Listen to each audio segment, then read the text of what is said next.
Okay, welcome in everyone to our junior back to school webinar. This is one of our most hotly anticipated webinars of the year. And it's one of my favorites, mainly because of its timing. I spent a lot of time this week talking and last week talking to junior families in this rush of back to school. And we know that, in some states, students are already back to school. Up in our kind of home turf of the Philadelphia area, we are going back to school shortly. And it's a time where a lot of juniors are thinking big picture. So we like to have this webinar at this time of year to kind of set families on the right track for the things that they need to be focused on over the course of this next year. So this is a webinar for parents and students. You're both welcome to attend, and it will be posted to YouTube after we record. So that way, if any members of your family weren't able to watch it live, you can go ahead and check that recording. And I do just want to give a quick shout to our spring webinar calendar. Alyssa, would you mind posting in the chat the link to the blog post for the spring webinar calendar? I'll get that up there. Awesome. That way you can see our full kind of roster of webinars. We have two others this week. We've got back to school for the freshmen and sophomores as well, and many more besides this fall. So please tune in. We love doing these as a way to get good information out to as many people as possible. I'm joined by Alyssa Coltrain, our Director of College Admissions, and Kevin Trudel, one of our senior college admissions specialists here on our team. And we are really excited to break things down for you. So I'll be the one talking about test prep and academics. And then Alyssa and Kevin will be talking about the kind of broader picture of college admissions and the holistic factors that come into play. So, with all of that said, what are these factors that I'm talking about? So we like to focus this process on what is in a student's control. And really, there are six things that are in a student's control when it comes to this whole college admissions journey. So those six factors are where students can really put their time and attention to improve their chances in college admissions. There are a whole lot of other things that do factor into college admissions, things like where other students at your high school are applying, and your demographic information and your parents' education level and lots of other stuff, right? But we can't control any of that, can we? The things we can control are these six things. So when you think about putting your time and attention to this process, this is where you should focus: grades and rigor, letters of recommendation, standardized test scores, extracurricular activities, the written components of your applications, and then the list of schools you actually apply to. And if you put energy and thought and intention into all six of these elements, you're going to be much happier with where you end up than if you do not. So the kind of structure of tonight's presentation is to take you through each of these elements and let you know, okay, beginning of 11th grade, here's where you should be focused right now and how. So we'll start with grades and rigor. And with grades and rigor, this is typically the most important factor in college admissions, which is to say there is no substitute for a great performance in the classroom. When we think about the combination of grades and standardized test scores really making up a student's what we call academic record in college admissions, I like to use a comparison to football. It's almost football season. Indulge me if you're not a fan, but when prospects get ready for the draft, they're evaluated on their college game film and on their testing results, athletic testing, often at the combine or a pro day. And so that college game film is going to be their whole body of work as an athlete up to that point at the highest level they've played so far, college football, right? And then athletic testing is what they do on one day or 1 or 2 days and how well they can test in very specific isolated skills, right? And both of these things are important and they provide context to one another. But no coach is going to admit or select an athlete who has incredible combine testing if their college game film doesn't look good, right? If they don't prove that they can play over that long haul of their college career, then it's going to be hard to take the athletic testing too far. And grades and test scores work in a similar way in college admissions. So when we talk about a student's grades and rigor, junior year is typically considered the most important year for college admissions for a very simple reason. Juniors are more similar to their college freshman self than they were as sophomores or freshmen because teenagers are constantly growing and changing, just like everybody else, right? So the idea is in junior year, you're going to be more intellectually from a maturity standpoint, similar to who you are in college. And generally speaking, the start of senior year is going to be really important for this reason as well. You just won't have a full year before admissions decisions come in, but your start of senior year grades will matter. Now, the one misconception I see a lot in the world of kind of grades and academic rigor and how colleges evaluate these things is really in a misunderstanding of the current environment of grading. So, what I have here is data on the percentage of college freshmen over the years who reported having at least an A minus average in high school. And we can see that as of 2024, the last full year that we have data for, 84% of college freshmen had at least an A minus in high school. So I often get calls from parents that say something like, my student's a really great student, mostly A's and a couple B's, but they just don't do well on standardized tests. And the thing is that mostly A's and a couple B's, that's an A minus average. And an A minus average on its own, it really just says that a student is not in the bottom 16%, at least when compared to other college bound students, right? So I say this not to discourage anyone who has an A minus GPA or anything like that, right?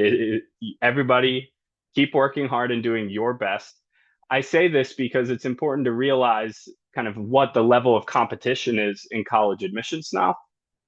And to illustrate this further, I like to use an example from the University of Pittsburgh.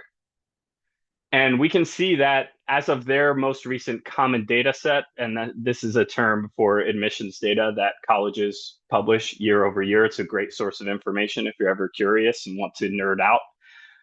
But their average GPA was over a 4.0 at the University of Pittsburgh. And this is a state school, right? This is not one of the most selective schools in the country. It's a highly selective school, but it is not one of the most selective in the country. And we can also see that 61% of their applicants had over a 4.0 GPA, or at least 61% of their enrolled students, which is kind of the closest proxy we have for their admitted students. And so I say this all just to kind of contextualize things properly and so that families understand kind of what grades do and don't show. So grades are a way to, show your ability to show up day in and day out over that long haul of a high school career, but they're not necessarily a factor that's going to allow a student on their own to stand out.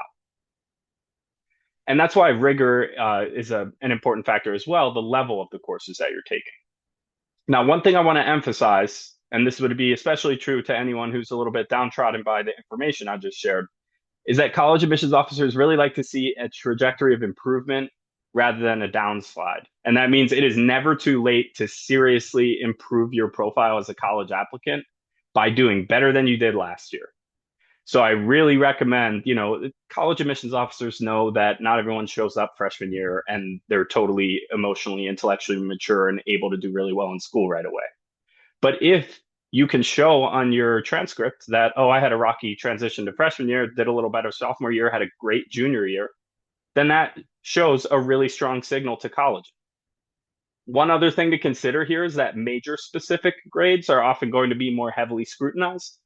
So if you want to study something like engineering, right, then your math and science grades may be looked at more closely than your English grades. And that's true of your academic rigor as well. They're going to expect, for example, higher levels of math from engineering applicants than they would from an English literature applicant. So what should we do this fall about it, right? Back to school time. I say the first thing in any of your courses is consider what your performance was last year to give yourself an idea of how much work you have ahead of you this year, right? If science was a struggle for you, then think about that going into your next science course. If math was a struggle for you, math is cumulative. That means you're going to have a lot of work to do this year. And use that as a way to set expectations for how much work you're going to have to spend on different areas. Consider your finals, or if you're taking any AP or IB exams. And I say that because the more consistently you learn this information along the way, the less panicked you're going to be in May in the lead up to these high stakes exams. And, you'll see my head on your Zoom screen again in the spring talking about preparing for AP exams if you watch our webinars regularly. And you'll see that you're going to feel a lot better about where you are if you invest the time to learn things really well as they're presented instead of leaving all that cramming to the end. I really recommend intervening early if you're struggling. And intervening early doesn't necessarily mean hiring a tutor right away at the first sign of trouble. It can, and we're happy to help. But in terms of other things you can do, start by reaching out to your teacher if you feel yourself falling behind. Consider forming a study group with your friends. I became a tutor basically because I was the kid in high school that people came to help to for help with homework. I've just always been that person. I was a nerd the day I was born, and it's just kind of been consistent ever since. So, a lot of people like to study that way. My favorite way to study in high school was to help my friends study because teaching is the best way to learn something. So don't be ashamed to ask your friends for help or study with them in a collaborative way. If you find that these options are not going to be enough and you'd really like outside support, then the way we support students with tutoring on this is we really try to, teach students how to fish instead of handing them a fish. We want to build sustainable skills over the long term. So while of course we're going to help reinforce content from the classroom, review what you don't know, fill gaps in that knowledge, we also want to set students up with the study skills to continue to succeed. Right. So we'll sometimes focus on test taking strategies. And I'm not talking like SAT taking strategies. I'm talking this is what your math test looks like. Okay, let's talk about how your teacher grades them and making sure that you're getting every point possible on those math tests. Um, and then if we're preparing for exams specifically in an academic tutoring context, we're going to focus on both form and content, meaning are we prepared for the document-based questions of the AP history exam? And do we know each time period of American history inside and out for the multiple choice section, right? Either way, it always makes sense to intervene earlier, whether that's going to be kind of your own ways of doing it or working with a tutor. And I really recommend doing it before you get your first test back. That first test back, the phone rings off the hook here, and sometime in October when the first unit tests come back, usually in math, sometimes in those junior year science courses, whether it's chemistry or physics for you. But I really recommend trying to kind of suss out early if it's going to be a struggle. With that, I'll hand it over to talk about letters of recommendation.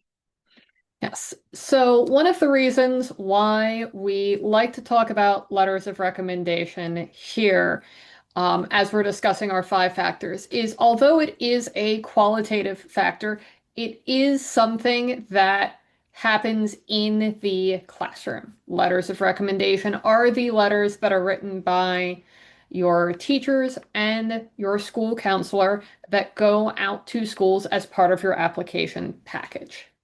So these letters form a external kind of validation of what's going on in the classroom, beyond just did the student get me A in this class, but offering third-party insights into soft skills.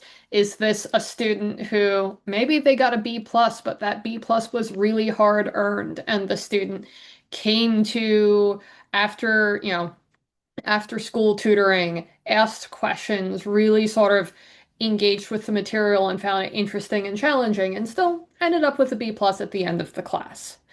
These are the types of in-classroom insights that these letters are meant to show.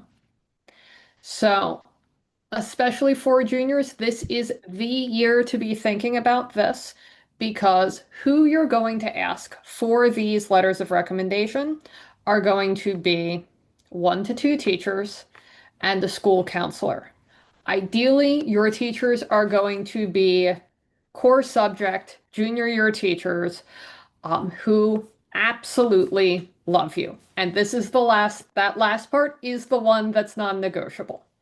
It's maybe not a core subject teacher, we can make that work. Maybe not a junior year teacher, we can make that work. But they need to love you. Um, and part of what students can do now as we're beginning to go back to school is these teachers don't know you yet. This is your invitation to start to build relationships with those teachers. Start to get to know them. Before your first unit test, go and ask for support. It will help you build a relationship with the teacher, and it will also mean that maybe you're not calling us in October. Everybody wins. Um, We do sometimes get questions about optional recommenders. Depending on the school, certain schools may ask you to or offer you the opportunity to submit another third letter of recommendation, either from another teacher, a coach, or any other situation like that. When it makes sense to do so is going to be when that letter of recommendation would show up in, would show the student in a light that is different from everything else that is going to be said in the letters of recommendation. If it's a third academic rec that goes, hey, this is a student who asks questions, is thoughtful, is intellectually curious, great. If it's said two times already, it doesn't need to be said the third time. But I think we do have a pretty good example of that. Jim, I think you used the third letter of recommendation when you were applying to college, right? I did, yeah. And this was a while ago, but the same principles have been at play in these letters for decades now. So essentially, when I was applying to college, what my main activity in high school was track and field, but I was a late developer physically, so I wasn't any good at track and field until my senior year. Well, it's a winter and spring sport, right? So there is no track and field that I was good at by the time I had to submit my college application senior year. So, I was putting a lot of dedication into it. I really loved the sport. I just didn't really see the results because physically my body just didn't get there until senior year. But the head coach of the track team was also my ninth grade world history teacher. And one of the things I wanted to study in college was the classics, which is, the history of ancient Greece and Rome. And that was something he taught. And he was the head coach of the activity that I took part in. Now, I was a leader in that track team, and we'll talk a little bit more about leadership and what's important in that with Kevin and extracurricular activities later. But the point is, I was doing a lot of the things that people in leadership positions on these teams do. I wasn't a captain because I wasn't any good. Um, but I was doing things like helping set up for meets, like running our fully automatic timing system at invitationals and being trusted to do that as a 16-year-old. And so I was given a lot of responsibility that I couldn't really show because what it would have said in my activity section of my common application was just JV track, JV track, JV track, right? It's not very impressive because I had this teacher who was a teacher in an area of interest of mine intellectually and was also a coach in this activity that I needed someone to speak for so that I just wasn't bragging about how, no, I'm the best JV track person ever. It really made it kind of bring my entire application together that I could ask my coach for that optional third letter. So, when it comes to asking, actually, although students should start to get to know those teachers now, build those relationships, there is no pressure to ask a teacher for a letter of recommendation. They don't know you, you don't know them yet either, so you might not know who to ask. Build those relationships, but aim to ask those two junior year core subject teachers who love you by the end of junior year. And you're going to do that essentially for two reasons. The first is many teachers, especially like some teachers are very popular. They get asked to write a lot of letters of recommendation. Some teachers do cap the number that they have in order to ensure that they are able to write, appropriate beneficial letters for all of the students who ask and to give themselves time to do that. It's also because teachers often use the summer when they're not in school either to get the majority of this work done and get the letters of recommendation written so that they are ready for students who are going to start applying in the fall. So ask before the end of before the end of junior year. And if you haven't heard back, by the end of summer or fall, do politely sort of follow up with them. When it comes to how to ask, we're going to do it before the end of junior year and start off by asking in person. It is the politest way to do it. It shows respect for the teacher's time. That being said, once they hopefully agree to do that, you do want to send a follow-up email. put it in writing. Make sure you have a receipt both for the teacher's sake and for yourself. And what this email also allows you to do is write a little bit of a thank you note where you express to the teacher not just that you're grateful that they're willing to do this, but to mention some of the reasons why you've asked them to do so, giving them, a brief reminder of some of the anecdotes that they could potentially use in that letter. Parents, you may also be asked to write a brag sheet to go along with this. That's going to be a summary of accomplishments that can also be hugely helpful and something that you can offer to teachers. All right, All and right. Jim, I'll hand it to you. Awesome. So now we get to talk about my favorite thing in the whole world, standardized testing, which is just about no one else's favorite thing in the whole world. And before I jump into this, because this is the part of the presentation where the questions usually start coming fast and furious, I want to remind everyone to use Zoom's Q&A feature to ask your questions, and we are going to answer them all at the end of the presentation. And we'll hang around for as long as you all have questions. So please feel free to drop them in there. You can ask them anonymously if you'd like. If it's something hyper specific to your student, it might make more sense as an email to us after this. But if it's something that is kind of general information about the process or something you'd like me to clarify, or Alyssa or Kevin, just let us know. So I like to start the standardized testing conversation with a little discussion of why colleges use it. Because I think this often gets lost in, people jump right to like, oh, is test optional? What does that mean? Is it really optional or is it not? And you kind of put the cart before the horse a little bit. So the reason that almost all colleges in the US use standardized testing to some degree or another in admissions is because it's the single best way to predict what students will be successful on their campus. And what I mean by that is that it correlates most strongly with things that colleges want to track for their incoming students, like their freshman year GPA. So it used to be the case that high school GPA was the best predictor of your freshman college GPA. With grade inflation, though, comes grade compression. And with grades in high school not being as different as they used to be, it means standardized testing is actually a better predictor. Standardized testing is standardized, and a 99th percentile score on the SAT is, by definition, putting you in the top 1% of SAT takers. So it's never going to be the case that what we assume is the best thing is going to be true of 84% of our peers, unless it's, a 16th percentile score, which would be scoring at least as well as 84% of your peers. So standardized testing also allows colleges to compare students with a local context. And what do I mean by that? When you apply to college, what goes with your high school transcript is something called a school profile. And that school profile includes a bunch of information about your high school put together by the counseling office for the benefit of colleges. Things like, what the average SAT and ACT score are at your school. It will show, for example, what AP courses your school offers so that you can't be held accountable for taking AP courses that your school doesn't offer.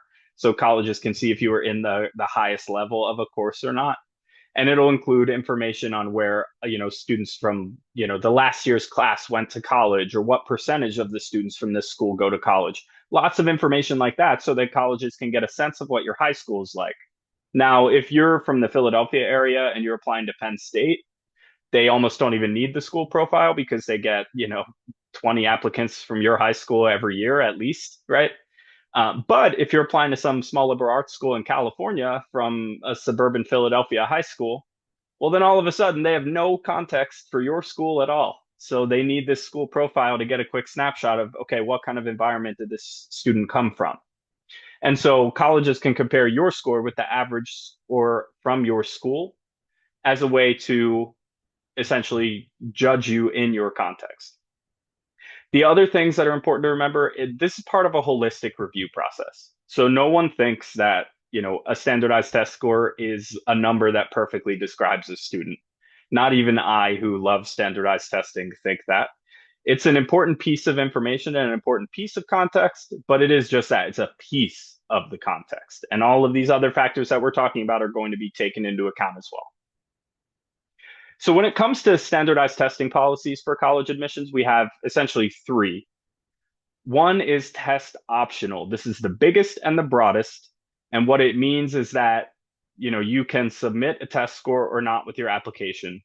Test optional schools vary quite a bit. We'll talk about that on the next slide. There are some that are quite optional, some that are not quite so optional. And so, we can help you kind of navigate that. But the two straightforward policies I'll get to now, test required is exactly what it sounds like. You must apply with the test score. University of Georgia, the Florida State system, Ohio State, University of Miami. So some of the kind of big rah-rah state schools, and then also some of the most selective schools in the country, MIT, Georgetown, now most of the Ivy League schools, etc., are test required. So that's not to say all large state schools or all hyper selective schools are test required, but many of them are. So you're more likely to run into test required policies if you're interested in either of those two buckets of school than otherwise. Test blind or score free is a policy that's really only used by the University of California and California state system. Test blind is a bit of a misnomer. What it means is that they don't use SAT or ACT scores, but actually the University of California does use AP exam scores for admissions purposes, and they openly admit that. So I don't know why they consider themselves test blind. They're really just SAT or ACT blind. Now, I mentioned that test optional is kind of a broad umbrella term for a wide spectrum of philosophies. And so what it really means is that the college will review your application, take your fee, and process you, whether you have a test score or not. And so generally speaking, the strongest applications to a college are going to have a test score on them that college considers strong. Now, what that college considers strong can vary widely from one institution to the next. There are some schools out there that admit students with over 70% of their students with test scores. So Duke would be an example that's pretty popular with our students. And then there are some test optional schools that are admitting very few of their students with test scores, under 30%. University of Washington, Temple, and a lot of like the smaller state schools, not the flagships. Like, for example, in Pennsylvania, Pitt and Penn State are both always in like the 40 to 60% range. But then the smaller state schools, places like Bloomington or Westchester, are going to be much more test optional than that. So the bottom line is that, test optional, a strong score is always an admissions asset. And that's true whether the score is optional or not, unless, of course, you're applying to University of California or California State. But if you're interested in more selective schools, the score is going to be more important. That's true both because more selective schools require scores at a higher rate, and also because even at the test optional, highly selective schools, you kind of need every factor to go your way when the school is that competitive. So having that extra oomph from a test score can really help your application. The strong score will help your options from two standpoints, both having a broader choice of colleges that really prefer test scores, a better chance at colleges that are optional. And then also you'll have more options for scholarships because a lot of schools, including some test optional schools, require scores for certain merit-based scholarships. So if scholarships are going to be an important part of your journey of funding college, I'd really recommend putting the time in for testing. And the last thing I'll say here, and this is an important piece of it too, if the amount of time and effort it would take for you to obtain a strong test score relative to the rest of your profile and relative to the schools that you're interested in would just not be worthwhile, as in it's going to take away from your ability to focus on your academics, to do meaningful extracurricular activities, to have good balance and mental health and sleep well at the same time, then at that point, that's when you consider making a plan for test optional upfront. And there are lots of great options of truly test optional schools, but it will limit your options. So you just have to go into it with both eyes open that, okay, that this means some options are going to be totally cut off. Some options are going to be much less likely now. But for some students, that trade-off is going to be worthwhile for the time that they might save. So this is something I'm always happy to talk to families about. I have my booking link right up in the corner here. That's a QR code. So if you'd like to book a call with me and kind of talk through your student's situation and plan, I'm always happy to do that. So the first part of making a plan for test prep is diagnostic testing, which is essentially get a score on the SAT and a score on the ACT that we can compare to determine which of the two tests you're likely to do better on. So colleges view the tests equally, and that means that if you can score much better on one or the other, just because of your natural strengths relative to the format and the emphases of the test, then you can have a big advantage just up front by making sure you're choosing the right test in the first place. If your scores are relatively similar on the diagnostic testing, then what we do is essentially look at, where the weaknesses are and where we expect you to grow the most and recommend a test based on that. The best timing for diagnostic testing for the SAT or ACT is the end of 10th grade or beginning of 11th. More on that in a moment. But let's talk about the difference between these two tests. So the digital SAT, essentially it's a four-section test. So you have two modules each of reading and writing and math. And you're going to get a reading and writing score out of 800, a math score out of 800 for an overall score out of 1600. So parents, it was out of 2400 for a little while in between you and your students, but now we're back to 1600. The biggest differentiators of the SAT relative to the ACT are you have to take it on a computer, and that means the annotation tools are somewhat limited. There are some great annotation tools on the digital SAT, but the ACT you can take on paper, and there's nothing that beats like totally freehand annotations where you can draw anything you want wherever you want. And this is, I don't just say that as someone who likes to mark things up. I say that as someone who coaches students on very specific strategies for using their pencil on a standardized test. The verbal questions on the SAT tend to be more challenging than their ACT counterparts. So the complexity of the passages and level of vocabulary on the SAT tends to be more difficult. And then the last big differentiator on the SAT is the adaptive scoring. What do I mean by that? So for each of these two modules, every student's module one will be a standard difficulty level. So same difficulty level for everyone who takes it. And your performance in that first module dictates whether you get an easier or a harder second module. If you score lower in that first module, you'll get the easier second module, and you'll then score into the lower portion of the curve. If you do really well on module one, then you'll score into the higher second module, and you'll have access to that kind of higher end of the curve. Now, this adaptive scoring, I think students sometimes make of it more than it is, because the adaptive scoring on the SAT, it's really a distinction without a difference, practically speaking. So I sometimes get students who ask, well, would it make sense for me to try to do a little less well in module one so that I could test in the module two here and then do really, really well in that and get my highest possible score? And the answer is no. You should never get questions wrong on purpose on a standardized test. Your score will go down as a result of that. And I like to put it to people this way because people often get very concerned about like, well, what happens with this gap between the two modules? What if I, lock myself out of a good score from my performance in module one?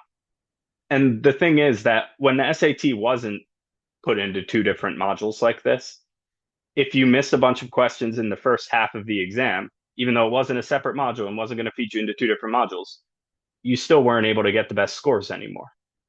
So practically speaking, this is not really much of a difference, right? And so the most important thing when students are taking the SAT for them to raise their score is just to get more questions right. And you shouldn't worry so much about this adaptive scoring thing because getting more questions right is going to make your score go up and getting more questions wrong is going to make your score go down. And that's really all you need to know about how the test works. And so the more questions you can get right, the better you're going to do on the test. Sometimes people try to make this out to be a little more than it is, and some students get very deep into their own heads about it, and that's why I mention it here because certain anxious test takers can sometimes really drive themselves crazy about this. So let's talk about the ACT, which is changing as of the September test date now, so that you juniors, every ACT you take will be in this new enhanced ACT format. That's ACT's term, not mine. The enhanced ACT, the changes are really relatively minor in terms of content. So the content on the test is going to be the same as it ever was. The big difference is that the science section is now optional. So the science section used to be one of the mandatory sections of the ACT, along with the English, math, and reading. Now it's optional along with writing. So if you only take one thing away from this presentation from an ACT standpoint, if and when you register for the ACT, take it on paper, take it with the science section, take it without the writing section. That advice is just about as close to universal as it can get. A lot of things you'll hear us say, like, well, it depends on, your situation, what your goals are, your starting scores. But no, take it on paper with science, no writing. Reasons are very simple. One, the ACT's digital interface, the aesthetic of the test is a little bit Windows 98. Parents will understand that reference. Students might be scratching their heads. But the point is, it's not a very well designed interface. It's not slick. It's not smooth. We've had sizing issues of the students taking it on different size screens and things like that. It's not a test that's designed to be taken digitally because the changes they made to make it digital were very minor. Whereas the SAT redesigned their entire test to be a digital test that makes sense in its native digital application. So we recommend taking it on paper because students actually test faster on paper when it comes to ACT.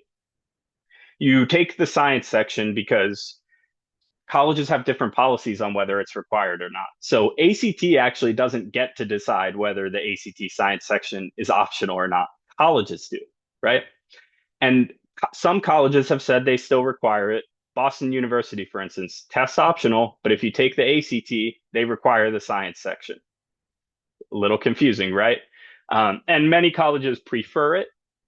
And I'll say that we tend to see it as the second highest improving section on the ACT year over year for our students. So typically, it's a really good opportunity to raise your score, which is another reason to take it. So for all those reasons, students should take the science section. No college uses the ACT writing section, so save your 40 minutes and do not take it. That's the advice there. Relative to the SAT, the challenges of the ACT are timing and fatigue. And I say that because the ACT is a longer test and it's a faster paced test, more questions in the same amount of time. The trade-off for that is that the ACT's questions are a little more straightforward. I mentioned to you that the SAT's reading passages tend to be more complex, right? The ACTs are more straightforward, so students can move through more quickly. There is some element of the unknown with the fact that the ACT is changing formats this fall. Some students have taken the digital version already, and ACT has released some material to the world in the new digital format and the new enhanced ACT format on paper. So, and we're about as up to speed as anyone possibly can be. We're actually ACT affiliate tutors. We are listed on ACT's website as an affiliate tutor for this test. We speak with people on ACT's content team about changes to the test and things like that. And so there is always some element of the unknown when it comes to a test change, but we feel we know this one fairly well. But we don't know what we don't know, and that's why we say that. And then variance on the ACT. And that's because they are shrinking down the number of questions on the enhanced version of the test. And that means that anytime you have fewer questions and you're still giving the same scores, that means every lucky or unlucky break affects you more. So the variance in the scores can be larger on this new version of the test. The scoring of the ACT is out of 36, and it's the average of three sections: English, math, and reading. One thing you might notice up front is that math is only 1/3 of the score, whereas on the SAT it's 1/2 of the score. So that's another potential differentiator between the two tests. But like I said, my advice is really to just try both and see how the scores shake out. In terms of test dates, and these are the test dates for the year. I'm writing senior year up here because I think even though it's very early during junior year when we're talking about making these testing plans, it's important to have your final deadlines in mind. In red, you have the December test dates for both years. December of senior year is the last test date you can possibly submit for a regular college deadline. If you're applying early action or early decision, then these orange test dates are the last ones. So another factor to consider when deciding between the two tests is if you anticipate needing to test in the fall of senior year, you have many more options for the SAT than you do for the ACT. If you're starting prep shortly, it's not going to matter because there are so many test dates between now and then anyway that you don't really need those extra few. But this is just something to consider. And then the question I always get is, I've heard that the SAT or ACT curve is always easiest in, the spring and it's harder in the fall because the seniors take it then. And why would you take it as a junior when seniors break the curve? And that is a fundamental misunderstanding of how these curves work. The SAT and ACT's curves are predicted. And that means that they are not based on the performance of students on that actual test date. They are based on a hypothetical population of mixed 11th and 12th graders, which is the population that takes the test. So there is no, seniors breaking the curve in the fall. That doesn't happen. There are easier and harder curves. There is variance on a multiple choice standardized test. There's luck and unluck, but you're not going to be able to predict that based on the calendar. And frankly, the people who tell you they can are probably just trying to sell you something or get you to do prep when it's convenient for their business. So, in terms of diagnostic testing, I mentioned the smartest thing to do is try both tests and see how those scores compare. We offer free diagnostic testing. We'll send it out in the recap email for this presentation. And I really recommend getting a baseline score on both. For anyone who does it through us, we provide a test recommendation, feedback on how the student did, and then we also offer a free test prep planning call, which would be with me to kind of discuss the results and what to expect from a prep standpoint. Now, the timing for when to take the test is important, and it's my slide for it disappeared, so I'll just talk about it here. The timing for when to take the test really hinges on your math level. So you want to be finished with Algebra 2 and geometry. Or if you're in an integrated math curriculum, email me and I'll tell you what number integrated math at your school coincides with Algebra 2 and geometry being completed.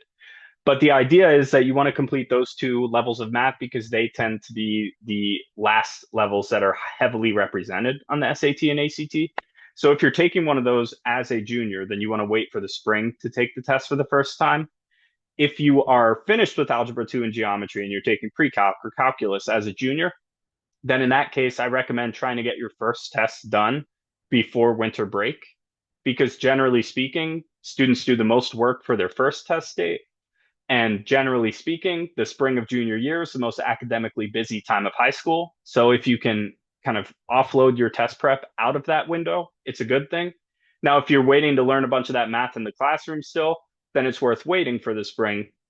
But you might want to start around, November, December, January and aim for one of the early spring test dates so you're not overlapping with finals and AP exams and all of that. So testing timing can vary student to student. I mentioned everyone should sign up for the ACT the same way. Not everyone should sign up for the same date, right? So if you ever want to talk about this again, my link's right up here and I'm happy to chat about this.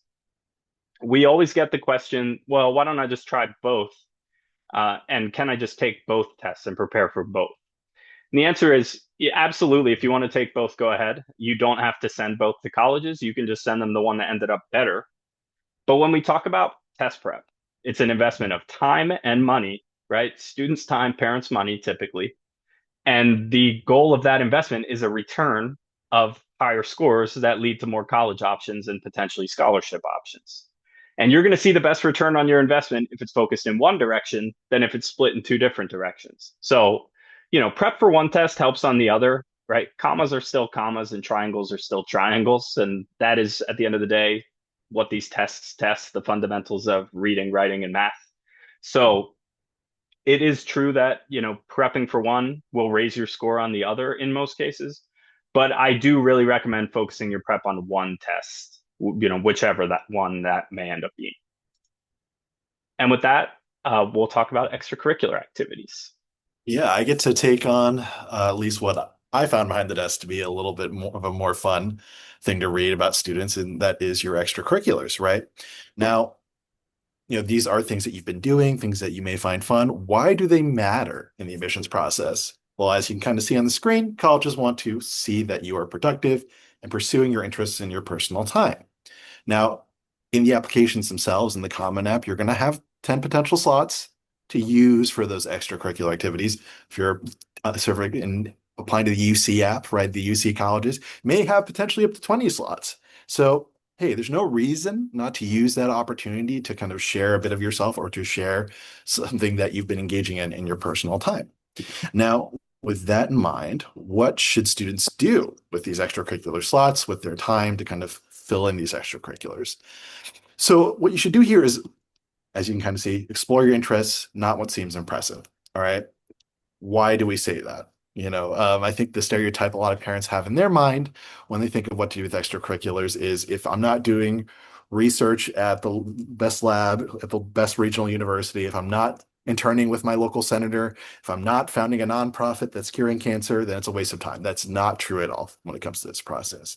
At the end of the day, um, we're in admissions, we're sort of assessing your personal growth. We're assessing, hey, how do you fit on this campus? We're assessing like, hey, are you actually invested in something? Are you actually an active community member, right? So being authentic, right, will actually make your entire application look consistent, in some ways better, right? Because hey, if we see consistent growth within an activity, you've stuck with a passion of yours, right? If we see related activities, then that's a good thing. And another sort of benefit of sort of taking that authentic approach is you can kind of explore your academic interests in college, right? Taking on a sort of taking on a club position at HOSA or shadowing a physician is a great way to see if you're interested in pre-med, right? Doing something with DECA or FBLA is a great way to see if you want to apply to a college of business in the future, right? And everything and anything in between you can think of, right? Joining your local sort of school magazine may be a good way to test whether you want to do an English or journalism major. So there's a lot of sort of benefits to engaging in these extracurriculars and to doing so authentically and things that you're actually interested in. Now, as far as to how to go about engaging authentically with these extracurriculars, right? Um, Build on the things you're already doing, right? So it's one of those things that in many cases, right, if you're already engaged in activity, you probably have a way to continue it. If you're engaged in a general area, so hey, I'm interested in the health sciences, maybe you did HOSA, right? There's similar activities out there you can engage in, right, to kind of continue building that area of interest of yours. Um, Something that is very important to keep in mind is you're not limited to the traditional varsity sports school clubs, right? Uh, Anything and everything that you spend a lot of time on could potentially work for a common app activity slot, right? So that could be volunteering in your community at your temple or church, right? That could be sort of creating something in your time, whether it's hosting a podcast, writing a book. That could be sort of creating a community space that people can engage in. That could even be, hey, look, we understand that people of all kinds apply to college in the admissions desk, right? So if a student needs to work at a Panera several shifts a week to help parents make rent, that is a part of this too, right? If you're a caretaker for a family member, that counts, right? If you are sort of, anything and everything could work, right? So you don't feel limited by just the clubs available in your school. You have a whole community you can engage in that can work. The other thing I want to emphasize as well with this, right? And this is something I got from an admissions officer I spoke to at Duke. What we're looking for in admissions is impact, not leadership. Leadership's in quotes for a reason, right? There are many clubs oftentimes at your traditional large public high school, right? Now, not all those clubs aren't super involved in actually doing things. Some may only meet few times during a semester, maybe to do a single event or fundraiser, right? So chasing as many leadership positions as you can, trying to be the president of everything, in your activities list, you're going to have to explain kind of what you did there. So instead of focusing on chasing the maximum number of president positions or founder positions you can get, try to think about your existing passions and how you can make an impact, right? It's much more meaningful to see a president of a nothing club to sort of see that, hey, I created an initiative with 5 local Red Crosses in my area where we really sort of dug in on making a public health change, right? That is impact. That is tangible sort of difference in the community, and that speaks highly as to who you'll be on a campus somewhere someday. So I think the final note: look towards next summer. Summer is a great time to sort of really sort of dig it down into your passions. Use that time accordingly, right? So as much as we would love to allow to sort of encourage students to just enjoy their time, do try to make use of your summers. You guys are juniors now. There's only kind of one big summer left where you could potentially do something that takes a lot of time.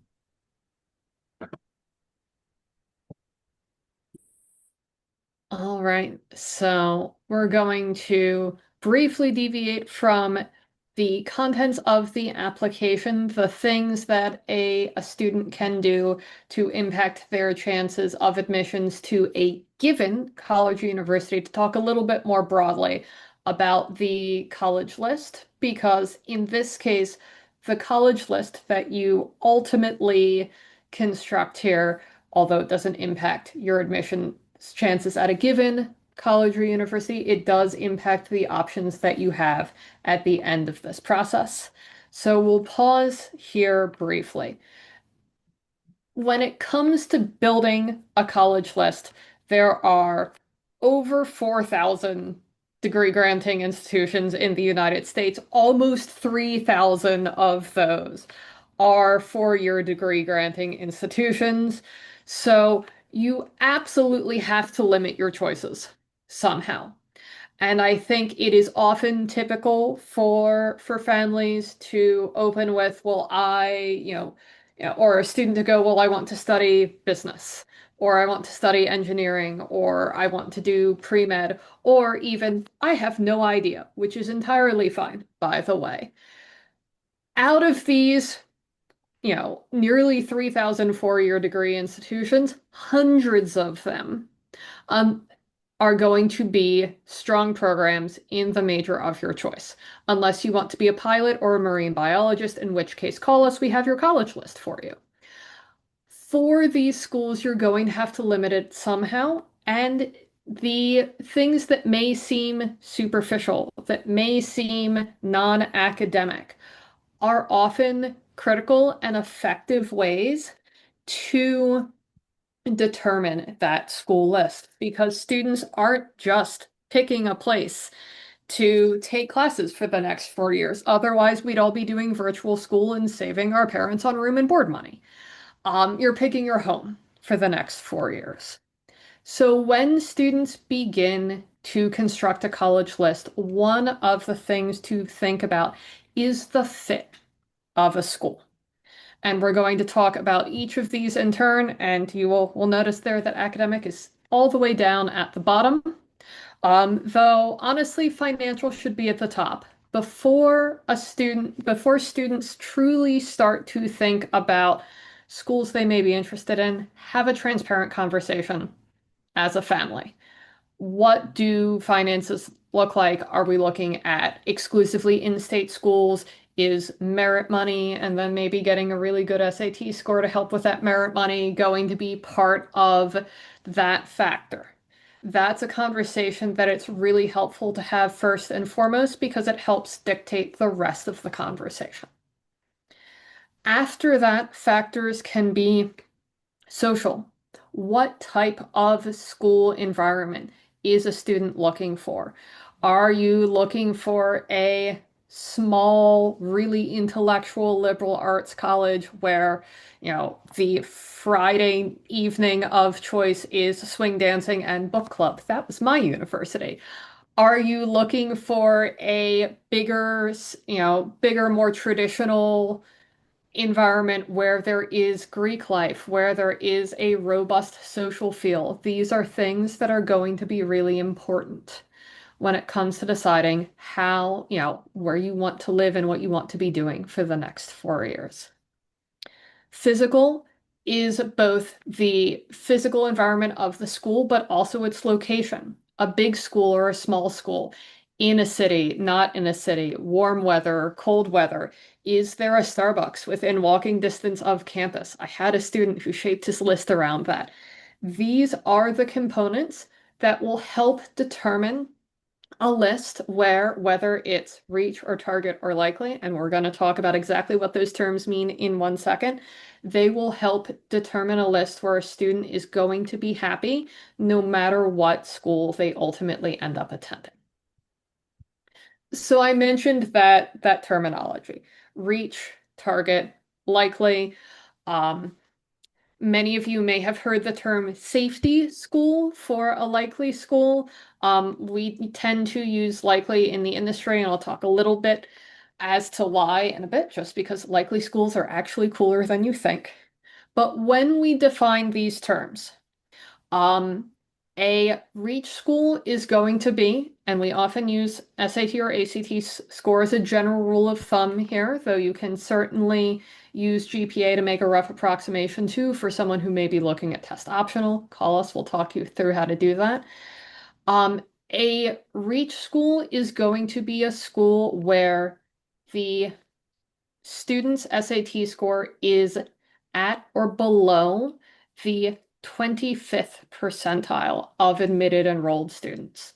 This is data you can find on the common data set, and that mid 50th percentile is essentially if we lined up every admitted enrolled student in the entire university by SAT score and took the middle half. So at 25% or below, or for a school with an acceptance rate of less than 15%, you can have a 1700 on the SAT and Harvard is still going to be a reach for you.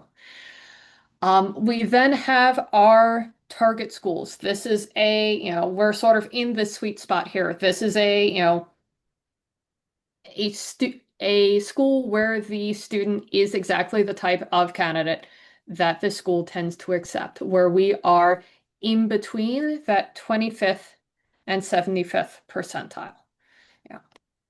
And then our likely school is going to be where the student meets or exceeds that 75th percentile. And just to give you a little bit more of a concrete example here, let's take a look at University of Vermont. And you can already start to see that this is a little bit more of an art than a science, where Vermont, as a big state public school, they're going to have a slightly different admittance rate for in-state and out-of-state. Some schools may have a different admittance rate for early decision versus regular decision versus early action. Or they may have a slightly different, standards for the School of Business versus the School of Arts and Sciences, but this is a good general guideline. So for our students here, student A with their SAT score and GPA, Vermont's going to be a likely school for them versus student B, where it would be a target, and C, where it would be a reach. We're happy to take questions about targets and reaches. If you want to talk about those in the Q&A, feel free to drop them down at the bottom of your screen. But I do want to pause here on the likely schools because they are perhaps the least sexy part of the college list, but in some ways they are the most important. Every single school on your list, including the likely schools, should match that, ideal description that the student has at the beginning of this process. These schools are a great way to take pressure off in the process. Often, likely schools can be rolling. Having an admissions in your pocket to a school that a student is genuinely excited about attending can take a lot of stress out of this process. And these schools are also going to be the schools that often will come up big in the admissions process when it comes to merit money, when it comes to honors college, when it comes to additional acceptances. I think I actually ended up going to one of my likely schools, and part of it was a financial decision for me, where my parents had done a lot of work, saved up enough that I could go to a sort of in-state public school, or I was able to, because I had a strong merit offer from Dickinson College where I ended up attending, I was able to attend that school because the combination of factors played out where the merit money brought it down to about the cost of in-state tuition for that school. So this is absolutely a primary thing to think about as you're starting to build your college list. The other question that we get here is often how many schools that a student should apply to. You'll often hear, you need to build a balanced list, and that's going to be those, 3 reach schools, the 3 target schools, the 3 likely schools. We generally don't subscribe to that. You should absolutely have those 2 or 3, even 4 likely schools that meet all of your criteria, that your student is super happy about the idea of attending. But after that, the composition of the rest of your list is sort of up to you. It means being realistic. If you have 3 likelies and an awful lot of reaches, it does mean that you may hear no more often than you hear yes. And it's also important to keep in mind the amount of work that a student has to do, where for a school list, many schools, especially the more selective, will ask you to write one or more additional supplement essays. So we've had students who apply to 6 schools and end up writing 20 essays. And then we have students who end up applying to 20 schools and writing precisely one essay. So it's important to sit down, look through the Common App and see how many supplements are going to be part of that, because clicking submit isn't necessarily going to be the part that is onerous, that takes a lot of work. It's going to be putting together the essays and the applications itself. And Kevin, this is actually, a great segue to hand that off to you so you can start talking to them about all of those essays. Yeah, absolutely. I think that sort of consideration of how much work is involved and the number of moving pieces that may be involved with your school list in particular gets to this question of when should I write my college essays, right? When should I get started on this? Um, our approach here, we try to take sort of a holistic, so we try to take a step back and we encourage students, families to have a balance here because, yes, this is very important. You've done hard work the past 4 years, getting good grades, maybe developing that extracurricular profile we were talking about, right? And you don't want to sell yourself short by like trying to last minute in a day or so, get your personal statement, your Common App main essay done and selling yourself short, right? So you don't want to do that, right? But hey, you also don't want to like completely stress yourself out senior year, right? We know, having worked with a lot of students, seniors tend to be taking their most difficult classes. They tend to be in the most sort of biggest commitments of their extracurriculars, right? Last thing we want to do, and my colleague Alyssa says this a lot, is add AP college essay writing to your list of to-dos, right? So you want to have balance here, right? And with that said, you want to get started earlier rather than later. You want to take advantage of the time you have in your junior year and the summer between junior and senior year. Um, Now, here's the thing, right?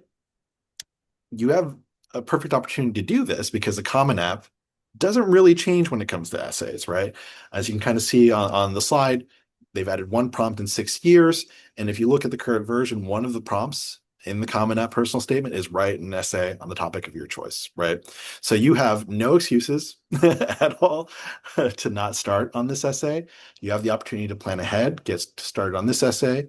And depending on sort of your school list and your time and your commitments, you may even be able to get an early start on some of your other essays as well. Now, I guess why don't we go and talk about some of the different college essay types you may write during this process, right? Um, Now, your personal statement, your Common App main essay goes to every school, assuming that you're not applying, you're not doing one of these funky exceptions like the ECs or Georgetown, right, which have kind of their own deal going on with the applications. But most schools, and probably all the schools on the list of most of the students in attending the webinar, right, it's going to involve Common App. Your personal statements can go to all the schools, right? So it's a very important essay. You should sort of start there. The nice thing, though, about this overall process and all these essays is that they tend to stay the same year to year, right? We tend to see within supplemental essays, which are essays that go to an individual school or an essay that you have to write because you're applying maybe into a specialized program, perhaps an honors college, that those topics remain the same year to year. And they're kind of what you see on this slide, right? Common essay type is why do you want to apply to this college or why do you want to study the thing you're going to study, right? Um, commonly see essays about how do you see your place in the community, right? Or tell us something about your lived experience. There's a very common supplement type of describing your most meaningful or most important activity, right? And then we have a category miscellaneous fun. That's for those really funky off the wall prompts that could go anywhere. If you need an example of that, just look up the prompts that University of Chicago comes up with in any given year. You'll get a sense of what we mean by miscellaneous fun. It's kind of our catch-all for anything that doesn't fall into one of these other buckets, but he's usually kind of funky. Now, because these prompts stay the same year to year, you can start early, right? You have no reason not to. Now, talking about your personal statement, or talking about, I guess, your overall essays, but especially the personal statement, ideas for your essays, right, tend to come from two places, right? So as you're thinking about your personal statement, and because we talked about potentially starting that early, right? your ideas could come from sort of two buckets of places. There's kind of two groups of places, right? Your resume. So maybe there's some cool things you've done in your activities and a job and volunteering, right? Maybe there's a cool skill that you've picked up over the years. And then what we like to call your toast topics, things that like when people are talking to you about things that really like light your fire and you're really passionate about, they're things that come to mind, right? Your passions, your hobbies, a family tradition, right? A value that you have. Those are things we consider to be your toast topics, right? And your personal statement, sort of main topic, main theme, can come from either place. Moving forward, kind of talking about the personal statement a little bit more as you're thinking about, okay, if I'm going to start this early, okay, I'm going to start thinking about my toast topics. I'm going to start thinking about what's in my resume. What can I do for a potential topic? Where can I start, right? So here's the thing with the personal statement. There are really good and really bad topics. Usually if you spent any time watching one of our webinars, going on TikTok, going on Reddit, chatting with the upperclassmen, there's a lot of strong opinions on what a good or bad topic is. Sometimes what you'll see for quote unquote bad topics are like a sports essay about winning the big game, or maybe like a performance essay about like, hey, I came out of my shell or had the big performance, right? Um, so here's the thing about that, right? You might think after hearing that, I can't write a personal statement about athletics or performance, right? There are good essays about any topic. It's not just about the topic. It's about whether that topic is distinctly personal, whether you can talk about that topic in a way that it feels distinctly you, right? For me personally, it may be, hey, like it's not playing baseball and winning the big game. It's about being a catcher and being able to kind of be analytical and see the whole field, right? Maybe it's about the fact that I play, midfielder in soccer and I'm able to connect people. And that's something I do in all parts of my life, right? Those are technically essays that involve sports, but thematically they have a little bit more depth to them. They're more distinctly personal, right? So it's one of those things that you don't have to stress if you don't have a very unique thing that's happened to you, right? If you don't have a tale of woe or if you haven't cured cancer yet, you don't have to stress out, right? As long as you can write something that's distinctly personal, that can offer a window into who you are as a person, right? You have a strong topic in there. As a final note, right? Another reason we emphasize you can start early is that you don't have to focus on the prompts. We, in fact, in our approach, we encourage students not to focus on the prompts because you do have a prompt in there that allows you to write an essay on the topic of your choice. And you more want to think about sort of how you're going to present yourself in this essay than boxing yourself in right as you're starting to just thinking about one thing. So when it comes to working with students on this or any other part of the college application, we start with students from the very beginning of this process. We are booking consultations with juniors already to start having those conversations beginning on November 1st.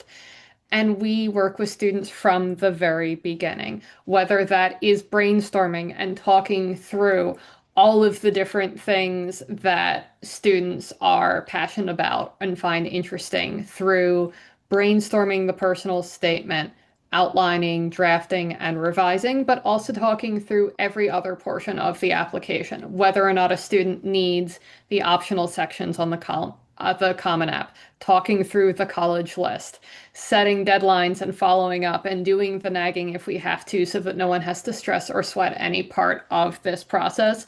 We work with families throughout that with unlimited drafts and unlimited meetings so that we can help students showcase their own voice. You do have to write the essays yourself, students. We're sorry, but we'll help you every other step of the way so that when we get to the end of this process, it is as stress-free as possible and that you have not just a personal statement, but supplement essays, activities, optional sections, and a list that is going to serve you well in this process.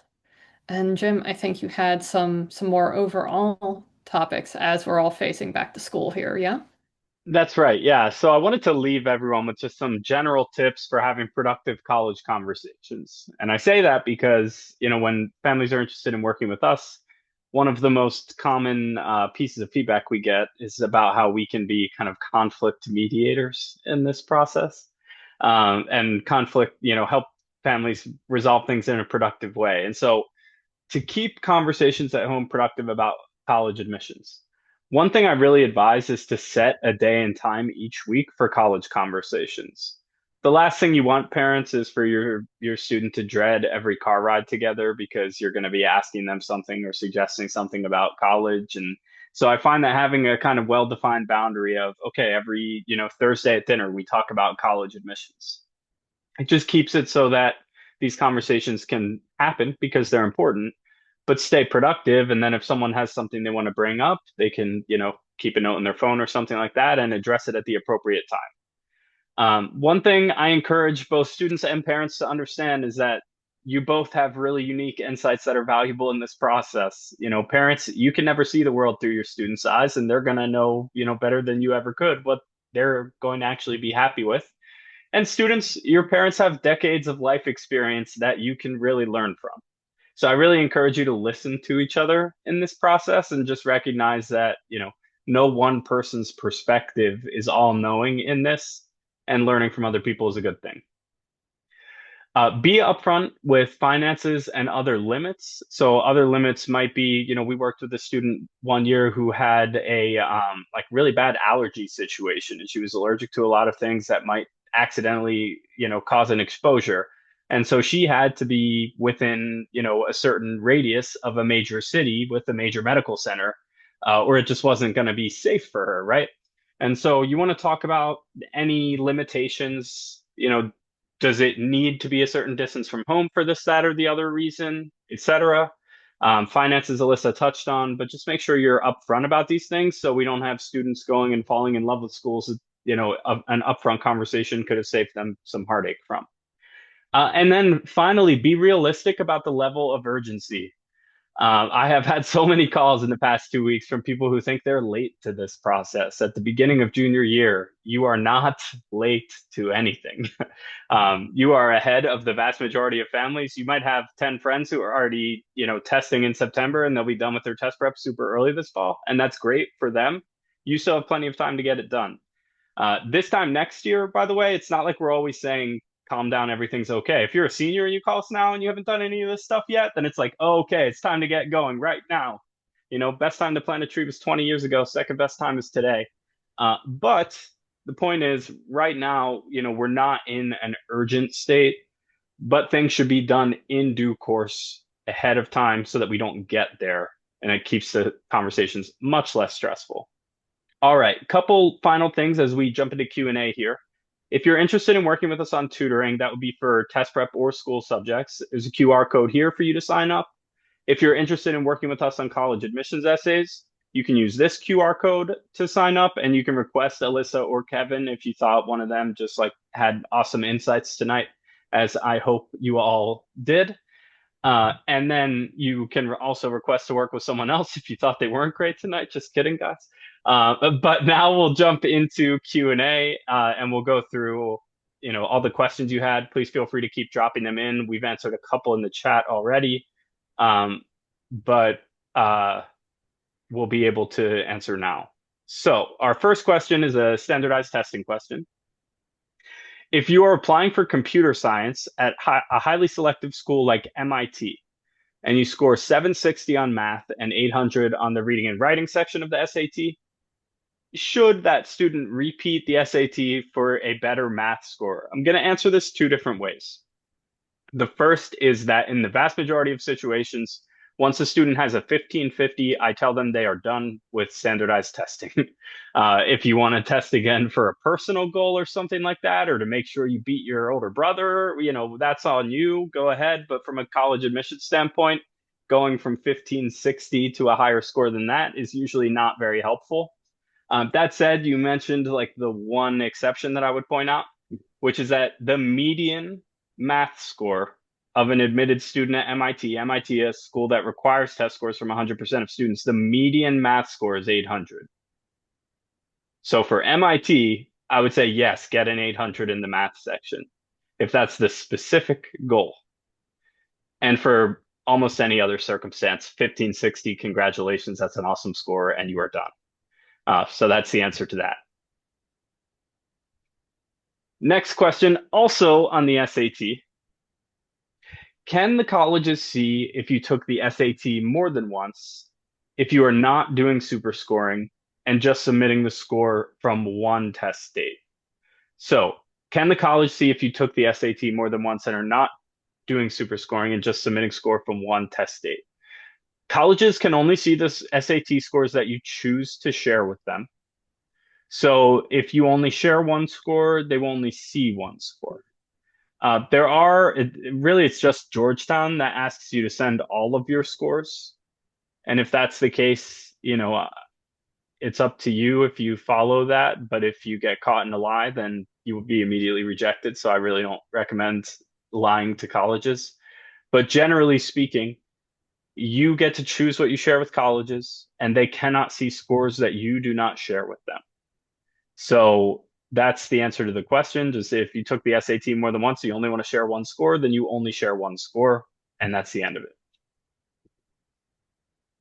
Yeah, I'll grab the next one. We had a question in here that asks, are there any likely schools for international students? So as we kind of saw with the University of Vermont example we gave on the slide, that's going to be very contextual, right, to kind of what your student's sort of situation is, right? Because as an international student as well, beyond the factors we mentioned with the SAT or ACT and your grades, there's also like, hey, language testing, like the TOEFL, the IELTS, right, et cetera. So we can't answer that level, but what we can speak to is the next part of their question. They also asked, how do you determine what are those safety schools? It's going to be that's going to be part of the art that we talked about there.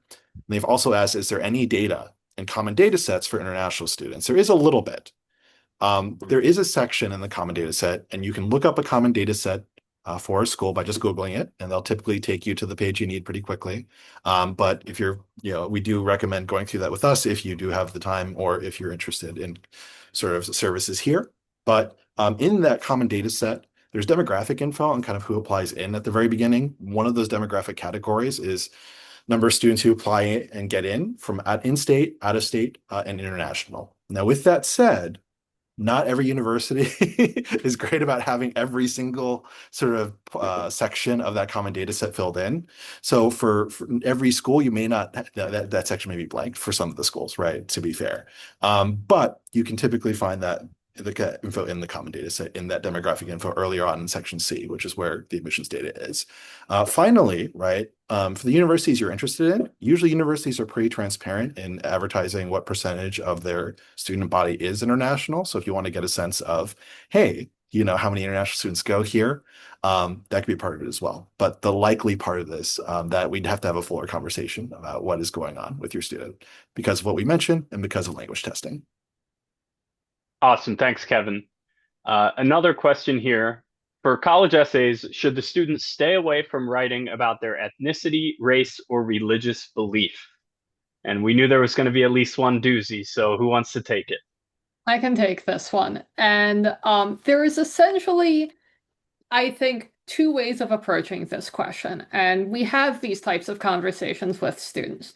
The first is a student who is concerned that if they choose to write about, their ethnicity, their race, their religious belief, that it will somehow harm them in the admissions process. And generally, there is a fairly simple rejoinder there in some ways. If a school would reject you because of your race, ethnicity, or religious belief, is that a school that you would want to attend? And I'm just going to leave that question there. When it comes to, writing the essay and showing, are these topics too common? This comes back to what Kevin spoke about, that there are topics that students tend to write about more frequently than others. Heritage, religion, it's something that many students hold very dear. So it does come up as, as a potential topic of conversation, whether in those community essays or lived experience essays, or in the personal statement itself. And in that case, the bar that we help students navigate there is to ensure that the student is writing from their own authentic voice in a way that is going to be true to who they are and specific and distinct in a way that goes beyond what potentially other students of that same group might also write about, where they're writing from their own sort of distinct perspective rather than simply a member of that group. And Jim, Kevin, feel free to chime in here too. I think you put it well. All right, and we got one more test optional question. If you are test optional and are planning on applying to colleges that are highly selective, like Michigan and Wisconsin, is there a slim chance of getting in? So, um, if so, first thing I'll say is that the phrase highly selective means there is a slim chance of getting in. That is the definition of highly selective. So it depends on how slim we're talking about here. Certainly, your application would be stronger if you submitted a score to Michigan or Wisconsin that Michigan or Wisconsin considered to be a strong score. That is true. Your chances are going to be lower than if you submitted the same application with a test score that would be, say, above average for that school. So that part is true. I mean, how slim? I'll answer this kind of more broadly. In that common data set that we've referenced a few times here, there is data on both the average scores for a school and on the percentage of students that submit scores. And I referenced that a little bit in my earlier test optional slide. But you can kind of see based on the average scores and the percentage of students who submit scores who are enrolled at that school, that'll give you kind of a rough idea of how test optional they really are and what kind of scores they're looking for. So, for example, Ohio State, before they went back to requiring test scores, they were 85% of students admitted submitted test scores. How many of that 15% do you think weren't athletes? Not much, right? So the idea here is that it really varies based on a lot of factors. But certainly your chances will be lower without a test score than they would be with a strong test score. That is going to be true kind of regardless of whether the school is test optional. I mean, submitting a score that is low for a college would be similar in that case to submitting a score that is not high for the college or not submitting a score for the college. So that's the best answer I can give. You know, slim is kind of a vague term, so I don't think I can answer it any more specifically than that. All right. We've gotten through all of our questions. If you come up with any, more tailored to your student or you ever want to talk, feel free to email us info@myibexperience.com or call or text our office number here. We'd be happy to chat about your student, their situation, and how we can best help. Thanks, everybody, for giving us some of your Tuesday night here, and we hope to hear from you soon. Take care. Bye-bye.